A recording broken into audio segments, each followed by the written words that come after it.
How's it going, everybody? Welcome to We Do Tech. Now, the new Intel 10th generation CPUs are just around the corner. We hope if there's nothing going to disrupt that launch, we'll see. But luckily, the new Z490 motherboards are already available, all ready to go. So we're gonna take a look at our first one here today. Now this is the ROG Maximus XII formula board from Asus. Now originally I thought that they were actually going to send over their tough board, but to my surprise when I opened up the packaging, it was their second top of the range board, which is just below their Maximus Extreme board.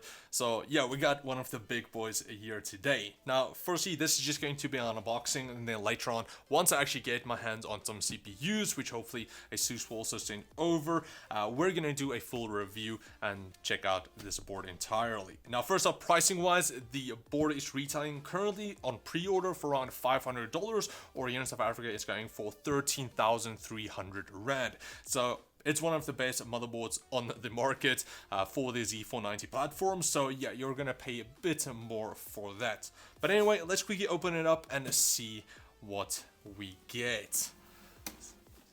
So first up, we do have the motherboard, which, as you guys can already see, there's something a bit more unique about this board, because this is a water-cooled out-of-the-box board. So you do have your water blocks and everything that we're going to check out. But firstly, let's see what else you get inside the box. So you do get your driver CD, DVD. You do get a thank you card. You do get some stickers. Get your manual, which is always handy if you just want to make sure about some stuff. And then below that, we get all of our goodies. We get a lanyard. We get our Wi-Fi antenna. We get some RGB cable apparently. We have a double-sided or a rubber paddy for something. Another RGB cable extension. We have some SATA cables. We have more SATA cables. We have our front panel connectors, which is just going to make it easy to set everything up. And then we also have our M.2 screw. And there's nothing inside here, or apparently there was. We got this little front badge if you want to place that on your case, and then some additional M.2 screws and another empty baggie. So something probably just fell out there. Alright, now let's quickly get the board out. And this thing does have some heft to it, because as you guys can see, this entire board is pretty much covered in armor. So first up, you guys will notice again that the motherboard VRMs is entirely water cooled over here. We can actually pull some of these off. Let's see if we can get some peeling ASMR going on here. Alright, that wasn't as satisfying. Some over there. Gets a big one over here.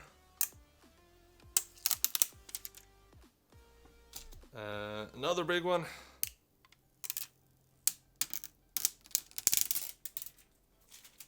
And then our final one.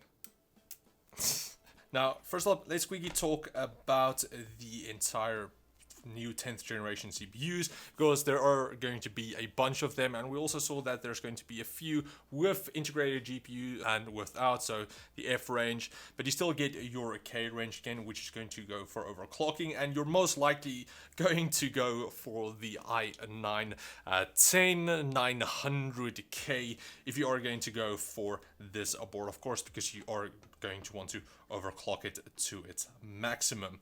Now, it is going to use a new socket. It's using the 1200 socket, 1200 socket, so any previous Intel CPUs is not going to fit on this one, unfortunately, so that's just how it goes. But anyway, for the VRMs, you guys can see again, entirely water cooled. So if you are going to plan on going with a custom loop, you can set that up, and it's going to keep your VRMs nice and cool. Now, it does look to be quite a beefy VRM heat spreader, so it should, even if you don't go water cooling, which we're probably not going to because I don't have a custom water cooling loop that I'm going to install, so we're going to just stick it with passive cooling, just add some fans and so on. But yeah, it does look pretty beefy. You got some nice chrome accents here, glossy accents. Whoa, I can see myself. That's super glossy. Now, it does apparently use a 16 phase of VRM setup. We're going to check out the full how they perform the VRMs in the full review, and then also which components, which MOSFETs, which controllers they're using for this board. But again, like I mentioned before, you're most likely going to use the i9 10th generation CPUs on this board because you want to utilize all of that overclocking headroom that you not only get on the CPU but also with this VRM setup. And when the new 10th generation CPUs, the i9s can go up to a 5.3 gigahertz, I think 4.9 gigahertz on all 10 cores and 12 threads. So you're most likely going to be able to push it past that as well if you are going to use some better cooling. And I'm not sure what they exactly added it for because it's a 125 watt TDP CPU, and you're most likely going to go far above that if you're going to add your custom overclocks. So yeah, we'll see how they perform. I'm not sure if I'm going to get an i9, but there's going to be some other reviews out there. Moving on to our memory, we do have our 4 DDR4 DIMM slots. So if you wanted to, you can go up to 128 gigs of DDR4 memory, and this board supports up to a max of 4,800 megahertz memory. So yeah, it can go quite high. Now that's of course with an overclock applied. Moving on, you do have your OLED display here, which also just looks nice and glossy. This entire board is just like a mirror. Now, I haven't used any of Asus's previous personalized screens before. I know they do have on some of their older boards, so you'll be able to see your temperatures of your CPU, your GPU, probably your motherboard. You could maybe display your own custom logo there if you wanted to, or just a few other things. We're gonna check that out in the full review, of course, see what you get, but it does look everything nice, and everything just fits in very nicely. Moving on to our PCI Express ports, you do have 3 PCI Express full 16-time slots, with 2 of them, these 2 are running at full 16x speed, and also featuring Asus's Safed Guard, which is just going to improve the durability of those ports, and the final one is running at a 4-time speed. So if you wanted to crossfire or SLI, you can do this with this board. Now you do have a single lonely PCI Express 1X slot down here if you just want to add some additional cards. Now all of these are still a PCI Express 3.0. There's no 4.0 on Intel boards yet, so that might come later in the future. But for now, the Z490 platform is only a PCI Express 3.0. Now for storage wise, you do have plenty of storage options on this board. You do have 2 M.2 slots down here below this thermal heat spreader, and then at the back you do also have an additional one, and one of these at the bottom does support the very long 22/110 size M.2. So if you want to fit one of those long ones, you can do that, and just a nice long heat spreader to dissipate the heat. Along with that, you do have 6 SATA 3 ports, so if you want to get some additional storage, you do have those as an option. Now, I'm not exactly sure on what the PCI Express lane layout is going to be. You're most likely going to sacrifice some lanes if you do use your M.2s. Some might cancel out some of the SATAs and so on. We're going to see that in the full review, or maybe I'll just add it here on the side somewhere so you guys can just see which lanes works with which. But now moving on to our I/O. Alrighty, we get another peel here.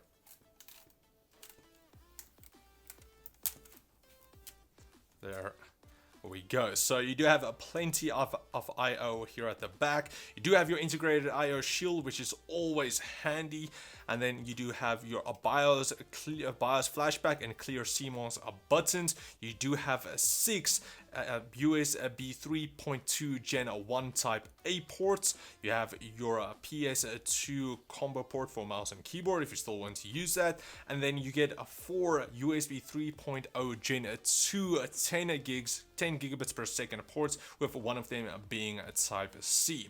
Along with that, you do get a 10 gigabit and a 2.5 gigabit Ethernet ports, which is honestly really handy if you most likely going to use this board for some content creation or some work. You're going to want to have that fast Ethernet ports to work off a NAS or so on. Then you do also have a Wi-Fi 6 here. You do, of course, included is the antenna, which is going to be nice and fast. And then finally, for your audio, you do get your SPDIF out and your normal back I/O audio. Then, of course, just for power, you do have your standard 24-pin motherboard power, and then a 8 plus 4-pin CPU power. So that's going to apply enough for that 125 watts or even more for the CPU. Now, for some additional connections, let's quickly check out here. So you do have 3 PMW headers up here. You do have an RGB ROG Gen 2.2 header up there, another RGB header. This is going to be your 12 volt, and that's going to be your 5 volt addressable RGB header. Down here you do have your USB 3.2 header for your front I/O, and then you do have an additional 1, 2, 3, 4, 5 PWM headers. Here you have a additional USB 3.2 Gen 1 header, I believe, and then you have some additional your speaker, you have your front panel controllers, some additional USB 3 front I/O, and then you have your 2 USB 2.0 headers here. And then just finally, you do have your postcode LED counter here to let you know if anything's going wrong, and then also your start and reset buttons on board. It's always handy, especially if you are going to use this board for somewhat more overclocking purposes or extreme overclocking purposes, or just on a test bench. So yeah, that is that. Overall, this board does look really nice, plenty of cooling for your VRM, and again, if you want to go water cooling, that's going to add even more. You do have a nice large heat spreader, I believe. I'll remove that in the full review. Check that out for your chipset. Nice large heat spreader for your M.2s, one additional one here at the back, and also a nice strong back support for the board. That's kind of nice to see, I have to say. And yeah, that is pretty much it. I'm really looking forward to actually getting my hands on one of these new Intel 10th generation CPUs to test out this board also with, and see what we can do. Hopefully Intel can put some heat on AMD with these new Intel 10th generation CPUs. We'll see. AMD is doing quite well, but that's just my quick look at the Maximus XII formula board from Asus. A big shout out to Asus South Africa for sending this board over for this unboxing and then also for the full review.